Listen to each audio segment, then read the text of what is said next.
Marc, chapitre 3. Jésus entra de nouveau dans la synagogue. Il s'y trouvait un homme qui avait la main paralysée. Ils observaient Jésus pour voir s'il le guérirait le jour du sabbat, c'était afin de pouvoir l'accuser. Jésus dit à l'homme qui avait la main paralysée, « Lève-toi, là au milieu. » Puis il leur dit, « Est-il permis, le jour du sabbat, de faire du bien ou de faire du mal, de sauver une personne ou de la tuer ?» Mais ils gardèrent le silence. Alors il promena sur eux un regard de colère, et, peiné de l'endurcissement de leur cœur, il dit à l'homme, « Tends ta main. » Il la tendit, et sa main fut guérie. Les pharisiens sortirent et tinrent aussitôt conseil avec les Hérodiens sur les moyens de le faire mourir. Jésus se retira au bord du lac avec ses disciples. Une foule nombreuse le suivit, venue de la Galilée, de la Judée, de Jérusalem, de l'Idumée, de l'autre côté du Jourdain et des environs de Tyr et de Sidon. Cette foule vint à lui car elle avait appris tout ce qu'il faisait. Il dit à ses disciples de tenir toujours à sa disposition une petite barque afin de ne pas être écrasé par la foule. En effet, comme il guérissait beaucoup de gens, tous ceux qui avaient des maladies se jetaient sur lui pour le toucher. Les esprits impurs, quand ils le voyaient, se prosternaient devant lui et s'écriaient « Tu es le Fils de Dieu !» Mais il leur recommandait très sévèrement de ne pas le faire connaître. Il monta ensuite sur la montagne. Il appela ceux qu'il voulait, et ils vinrent vers lui. Il en établit 12, auxquels il donna le nom d'apôtres, pour qu'ils soient avec lui, et pour les envoyer prêcher avec le pouvoir de guérir les maladies et de chasser les démons. Voici les 12 qu'il établit.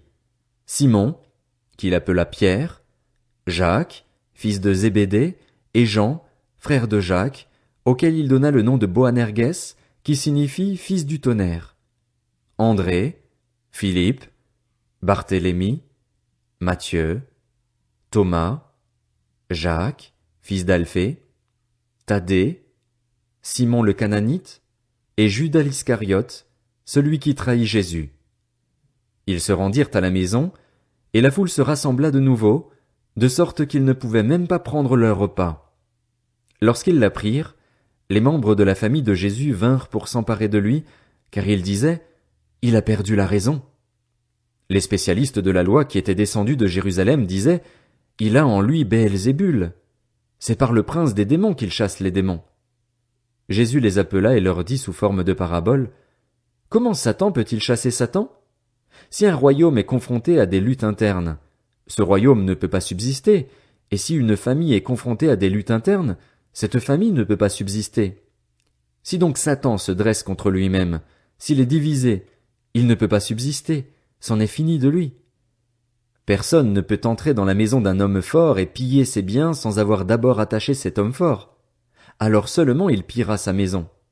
Je vous le dis en vérité, tous les péchés seront pardonnés aux hommes, ainsi que les blasphèmes qu'ils auront proférés, mais celui qui blasphémera contre le Saint-Esprit n'obtiendra jamais de pardon. Il mérite une condamnation éternelle. Jésus parla de cette manière parce qu'il disait « Il a un esprit impur ». Sa mère et ses frères arrivèrent donc. Ils se tenaient dehors et l'envoyaient rappeler. La foule était assise autour de lui, et on lui dit « Voici, ta mère et tes frères et sœurs sont dehors et te cherchent. » Il répondit « Qui est ma mère, et qui sont mes frères ?»